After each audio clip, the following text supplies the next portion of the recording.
What's going on, guys? Gronix here, and welcome back to week 2 of the ElysianUCL League. Today we jump into the review of week 2, an overview of what happened and how this affects the Team Magma Conference table and how it all looks out for the people involved. If you guys want to check out the table, just go to Docs Google at spreadsheets at loads of jumbled letters.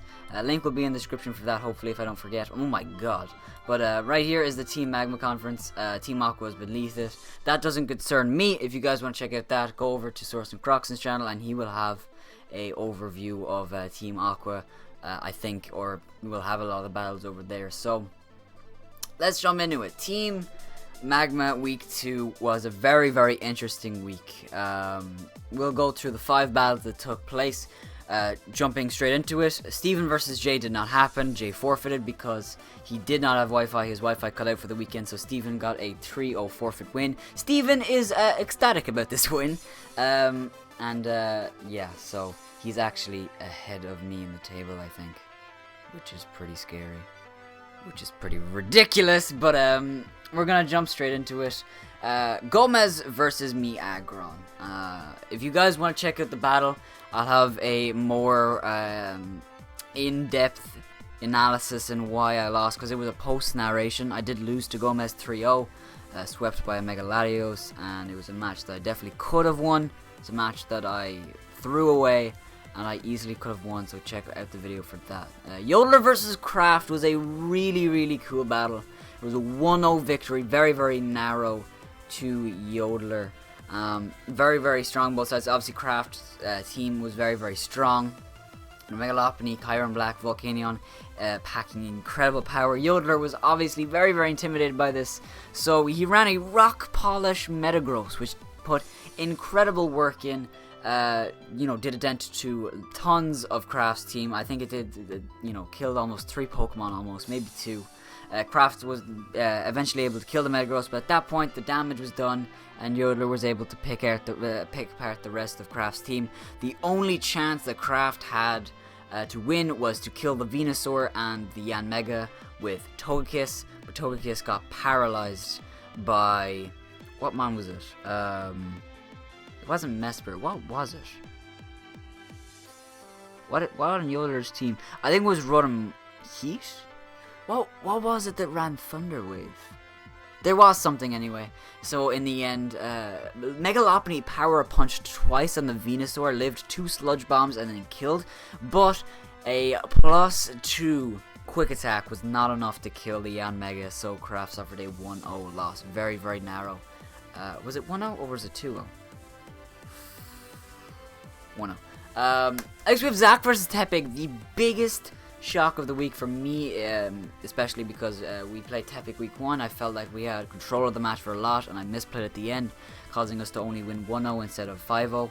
And Zach is, as you guys know, he was the runner-up in Season 2. He didn't do great in the, the Little Cup. He beat Kraft week 1.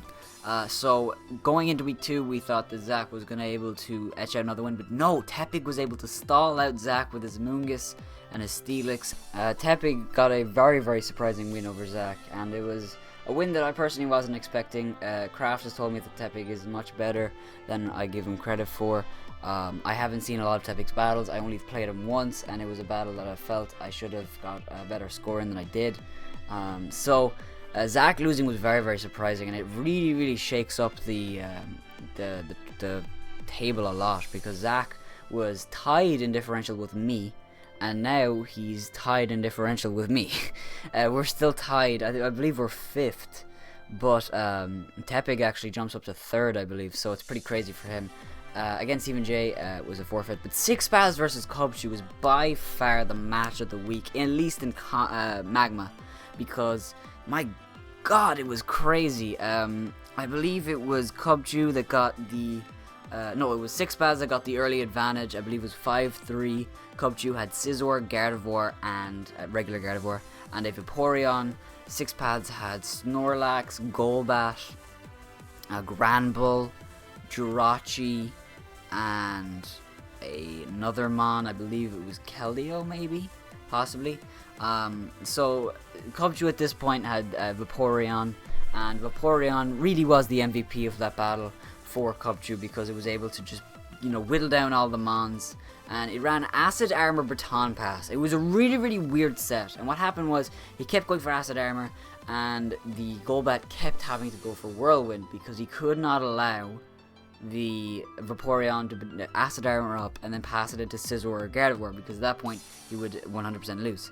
So he kept having to Whirlwind it out, and he kept going into Scizor for Cubju. Unfortunately, he got the 50% chance to go into Gardevoir and get a kill almost every time he went to Scizor, which was unfortunate. So Scizor eventually died, which was actually a good thing for Cubju that Scizor died, because every time Vaporeon was Whirlwinded out, it literally, there was no chance of any other Mon coming in but Gardevoir. Gardevoir, I think, almost got a kill every time.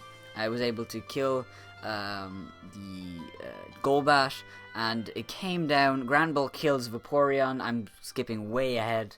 Again, check out Source and Cracks, and he will have all the replays in a video for you guys so you can watch it. But Cubju was able to let Vaporeon go down to the Granbull. At that point, Gardevoir comes in, traces the Intimidate on the Granbull, and intimidates the Granbull. Granbull goes for Play Rough, does about 48% to Gardevoir after taking 50% from a Moonblast. Actually, he took 48%, so they did literally exactly the same. And Gardevoir went for another Moonblast, gets a high roll, kills the Granbull, and Six Pads loses to Cubju 1-0. It was a really, really intense battle and very, very fun to watch. Again, definitely check it out. It was a lot of fun. So that's gonna be week 2 of Team Magma. Very, very short video today. No one joined me because I needed to just get this video out there. And this week was crazy. How this shakes the table up is unheard of. Six Paths is at the bottom with Jay and Kraft. Those are the bottom 3. Me and Zach are around the middle, where literally I think we're tied still at 5th. Tepic moves up to 3rd. Gomez moves up to 1st. Yoder is 2nd because of differential. And then I think Steven is 4th. Holy shit. Well, that's craziness. Well, that's going to be it for week 2 of the Magma Conference. It was a really, really crazy week. Week 3 is coming up, and let me show you, actually. There are a lot of crazy battles coming up. Gomez versus Zach. Tepic versus Yoder, me versus Jay, Six Paths versus Steven, and Kraft versus Sorensen in the battle, the out of conference battle for both of them, which is pretty insane. Week 3 is going to be crazy. Again, check out the preview that'll be going up Thursday or Friday for the week, and obviously the team builder and the battle with against Jay. Jay had to forfeit this week because of internet issues, but I assure you that Jay will be here hopefully for our battle, so we will have a battle this week. I don't want to take a forfeit win, even though it would be good because we get the +3 in differential. We don't get the win. I would rather have a battle and lose than get a forfeit win. So that's going to be it for me, guys. If you guys enjoyed, make sure to have some like button down below first, and subscribe if you're not already to become a member of the Agri Knights. With that being said, have yourselves a wonderful day. Bye bye.